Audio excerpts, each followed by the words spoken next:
નમસ્કાર. આજે આપણે વાત કરીશું એક એવા અદ્ભુત ધામની જે અરવલ્લીની પાવન ધરા પર વાત્રક અને માઝૂમ નદીની વચ્ચે અંતિસરા ગામમાં આકાર પામ્યું છે. નામ છે શ્રી લીંબચ ધામ. ચાલો આ દિવ્ય ગાથાને નજીકથી જાણીએ. આ જુઓ, આ એ જ મનમોહક અને દિવ્ય મૂર્તિ છે જેની આપણે આજે વાત કરવાના છીએ. અહીં માં લીંબચના એક એવા સ્વરૂપની પ્રાણ પ્રતિષ્ઠા થઈ છે જેવું પહેલાં ક્યારેય જોવા નથી મળ્યું. તો એવું તો શું ખાસ છે આ મૂર્તિમાં? ચાલો એને સમજીએ. તો આ ભવ્ય ધામ આવ્યું છે અરવલ્લી જિલ્લાના અંતિસરા ગામમાં. અને આ મંદિરની ખાસ વાત એ છે કે આખા વિસ્તારમાં આ પ્રકારનું આ પહેલું જ મંદિર છે. આની પાછળ શ્રી અંતિસરા મોડાસા જૂથ લીંબચ સેવા સમાજ ટ્રસ્ટનો મોટો પ્રયાસ રહેલો છે. આ મૂર્તિને જે સૌથી અનોખી વસ્તુ બનાવે છે ને એ છે એની મહેશ્વરી મુખ મુદ્રા. હા, આ જે મુદ્રા છે જેને પ્રાચીન મૂર્તિઓથી એકદમ અલગ પાડે છે અને એની પાછળ પણ એક રસપ્રદ કારણ છે. પણ અંતિસરાની આ નવી મૂર્તિને ઊંડાણપૂર્વક સમજીએ એ પહેલાં એ જાણવું તો જરૂરી છે ને કે માં લીંબચનું પૌરાણિક મહત્વ શું છે, એમની ઉત્પત્તિ પાછળ કઈ ગાથા છુપાયેલી છે. ચાલો થોડા સમયમાં પાછળ જઈએ અને એ દંતકથાને સમજીએ. માં લીંબચની જે પૌરાણિક કથા છે એનો ઉલ્લેખ આપણને લીંચ પુરાણમાં મળે છે. અને આ ગ્રંથ આપણને એમના પ્રાગટ્ય અને પરાક્રમની એક અદ્ભુત ગાથા સંભળાવે છે. વાત છે ત્રેતાયુગની. ત્યારે વિરાધ નામનો એક રાક્ષસ હતો. એના અત્યાચારથી બધા જ ત્રસ્ત થઈ ગયા હતા. ત્યારે કહેવાય છે કે માં લીંબચ લીમડાના વૃક્ષમાંથી પ્રગટ થયા. પછી તો પોતાના વાહન ગજકેસરી પર સવાર થઈને એમણે રાક્ષસનો સામનો કર્યો અને છેવટે એને પોતાના પગ નીચે કચડીને એનો અંત કર્યો. અને કારણ કે તેઓ શબ પર બિરાજમાન થયા એટલે જ એમનું એક નામ પ્રેતારૂઢા પણ પડ્યું. હવે પાછા વર્તમાનમાં આવીએ. અંતિસરાની આ મૂર્તિના મૂળિયા ક્યાં સુધી જોડાયેલા છે એ જોઈએ. એનો સંબંધ છે ને એક બહુ જ જૂના અને ઐતિહાસિક સ્થળ સાથે છે. ચાલો આ કડીને જોડીએ. આપણે કહીએ છીએ કે દેવીની ઉપાસના પ્રાચીન છે, પણ કેટલી પ્રાચીન? એનો અંદાજ પાટણની પ્રખ્યાત રાણકી વાવ પરથી આવે છે. ત્યાં જે મૂળ મૂર્તિમણી છે એ લગભગ 1100 વર્ષ જૂની છે. જરા વિચારો, સોલંકી યુગની એ કલાકારીગરીનો કેવો અદ્ભુત નમૂનો હશે. તો પાટણની જૂની મૂર્તિ અને અંતિસરાની નવી મૂર્તિ, આ બંનેમાં મુખ્ય ફરક શું છે? ચાલો જોઈએ. પાટણની જે પ્રાચીન મૂર્તિ છે એ ચામુંડા સ્વરૂપ જેવી છે. એનું ઉદર સર્જનનું પ્રતીક મનાય છે. પણ અંતિસરાની જે નવી મૂર્તિ છે એ મહેશ્વરી મુખમુદ્રામાં છે અને બેઠેલી છે. અહીંયા માતાજીનું ઉદર આભૂષણથી ઢંકાયેલું છે. આ ફેરફારો ભલે નાના લાગે, પણ એની પાછળ ઊંડો અર્થ છુપાયેલો છે.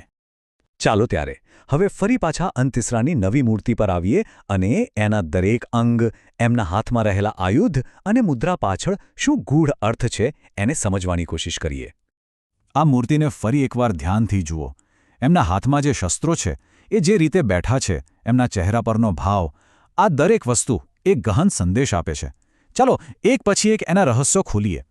માતાજી ચતુર્ભુજાધારી છે, એટલે કે 4 હાથવાળા. એમના જમણા હાથમાં ડમરું અને ત્રિશૂલ છે. ડાબા હાથમાં શબમુખ એટલે કે ખોપડી અને ખપ્પર એટલે કે એક પાત્ર, અને એક હાથમાં ધારદાર ખંજર પણ છે. હવે આ દરેક શસ્ત્ર કંઈક કહે છે. જેમ કે ડમરું. માતાજીના હાથમાં જે ડમરું છે એ ખાલી એક વાજિંત્ર નથી, એ તો સમાજમાં જાગૃતિ લાવવાનું અને આખી સૃષ્ટિના તાલનું પ્રતીક છે. જાણે કે જાગૃત થવાનો અવાજ. અને ત્રિશૂલ એ તો 3 કાળ એટલે કે ભૂત, વર્તમાન, ભવિષ્ય, 3 લોક અને 3 વેદોનું પ્રતીક છે. મતલબ કે એક જ શસ્ત્રમાં આખા બ્રહ્માંડ પર માતાજીના નિયંત્રણનો સાર આવી જાય છે. હાથમાં જે ખડગ એટલે કે ખંજર છે એ તીક્ષ્ણતાનું પ્રતીક છે.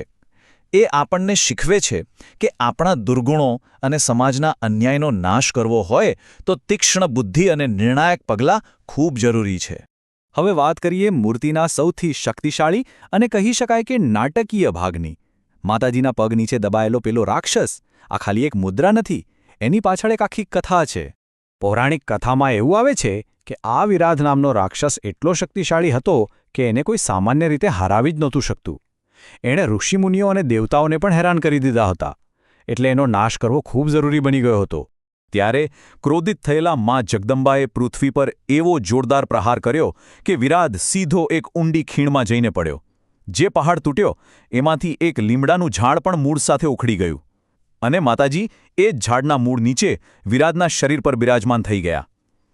પોતાના પગથી દબાવીને એમણે એનો અંત કર્યો. તો આ મુદ્રાનો સૌથી ગહેન સંદેશ શું છે? એ જ કે આસુરી શક્તિઓ, પછી ભલે બહારની દુનિયામાં હોય કે આપણી પોતાની અંદર, એને હંમેશા કાબૂમાં અને પગ નીચે દબાવીને જ રાખવી જોઈએ.